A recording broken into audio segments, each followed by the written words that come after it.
ఏం చేస్తున్నాము? యేసు అతన్ని చూచి అతన్ని ప్రేమించి కొదువుగా నీవు వెళ్ళి నీకు కలిగినవన్నీ అమ్మి బీదలకిమ్మో, పరలోకమందు నీకు ధనము కలుగును, నీవు వచ్చి ఏం కర్రీ అమ్మో అద్భుతమైనటువంటి ఏం కర్రీ కానీ దుఃఖకరమైనటువంటి రిజల్ట్ ఏమిటయ్యా అంటే, ఒక కుర్రవాడు యవన ప్రాయంలో ధనవంతుడు పరుగున యేసు దగ్గరికి వచ్చాడు. రోడ్డు మీదే మోకరించాడు. అయిపోయింది నానికి రోడ్డు మీద మోకరించాడు. ఎలా వచ్చాడు?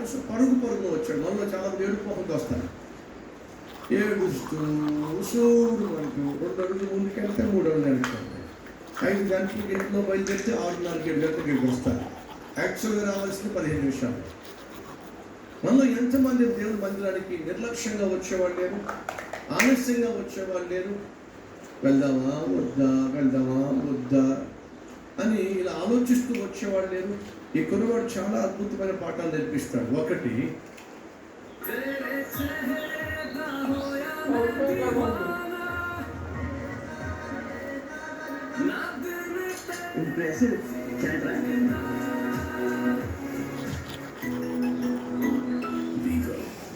Breaking news.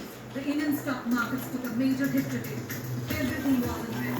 Experts. हम जानते हैं कि जो मार्केट के उतार चढ़ाव से रहे बेफिक्र वही है असली ट्रेडर। असली ट्रेडर के लिए असली trading platform BrickX by JM Financial. It's a trader thing. Investments in securities markets are subject to market risk. Read all the related documents carefully before investing. యేసయ్య దగ్గరకు పరుగు వచ్చాడు. మోకరించాల్సిన విధంగా మోకరించాడు. భక్తిని చూపించాడు. 3, అడగాల్సిన ప్రశ్న అడిగాడు. ఏమడిగాడు చెప్పండి? ప్రమోషన్ కావాలి, అందమైన కళ్ళం కావాలి అడిగాడు, ఆస్తి కావాలి అడిగాడు, ట్రాన్స్ఫర్ లేదండి. ఏమడిగాడు? నిత్య జీవం కావాలి. అడగాల్సిన ప్రశ్న అడిగాడు. నెంబర్ 4, ఎవరిని అడిగాడు? చెప్పులు కుట్టేవాడిని, డాక్టర్ని, లేక పశువుల కాపరిగా ఎవరిని అడిగాడు? రక్షణ ఇవ్వగలిగిన, నిత్య జీవాన్ని ప్రసాదించగలిగిన దేవుణ్ణే అడిగాడు. అడగాల్సిన వయసులో అడిగాడు. ఎప్పుడు అడిగాడు? 50, 60, 70 సంవత్సరాలు అయిపోయిన తర్వాత లేదండి, యవన ప్రాయం. జాగ్రత్తగా మీరు పరిశీలన చేస్తే రావాల్సిన విధంగా వచ్చాడు. పరుగున మోకరించవలసిన విధంగా మోకరించాడు. అడగాల్సిన ప్రశ్న అడిగాడు. అడగవలసిన వ్యక్తినే అడిగాడు. అడగాల్సిన వయసులో అడిగాడు. నేను పరలోకానికి వెళ్ళాను చేయమంటావు?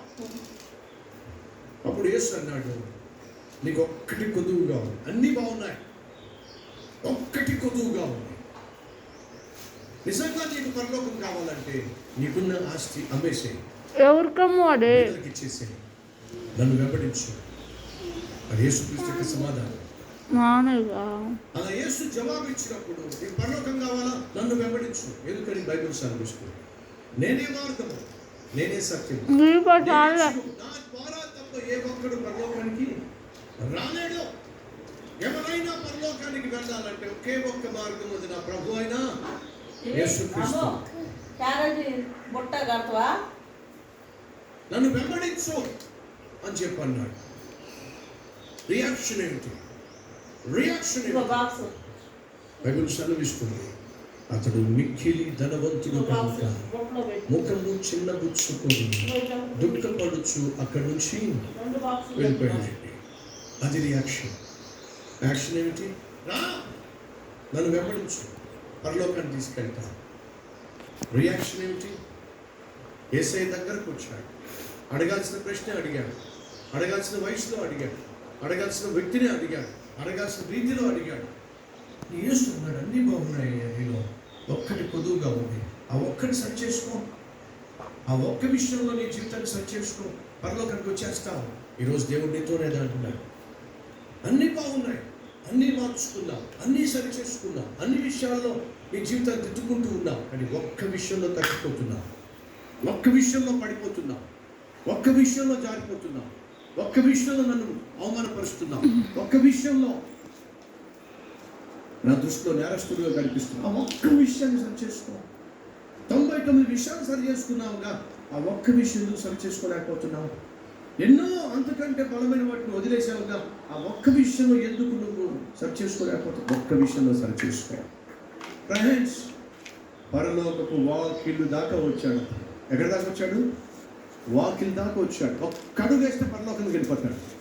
అక్కడ దాకా వచ్చిన వాడు ఆ ఒక్క విషయంలో, ఏ ఒక్కటైతే తనలో లోపం ఉందో ఆ ఒక్క విషయంలో తను ఏం చేశాడో తెలుసా? వెనకంజ వేశాడు. ఈరోజు మీరు దేవుని మందిరానికి వస్తున్నారు, స్వచ్ఛమైన వాక్యం వింటున్నారు, అనేక సందర్భాల్లో వాక్యానికి లోపడుతున్నారు, జీవితాన్ని సరిచేసుకుంటున్నారు, అన్నీ బాగున్నాయి. ఆ ఒక్క విషయంలోనే నీ రియాక్షన్ సరిగా లేదు. ఆ ఒక్క విషయంలోనే లోబట్టం లేదు. ఆ ఒక్క విషయంలోనే పడిపోతున్నారు. ఆ ఒక్కటి చాలు నిన్ను నరకానికి చేర్చడానికి, నరకంలో కాల్చివేయడానికి. అప్పుడు వాడు యేసయ్య పాదాల దగ్గర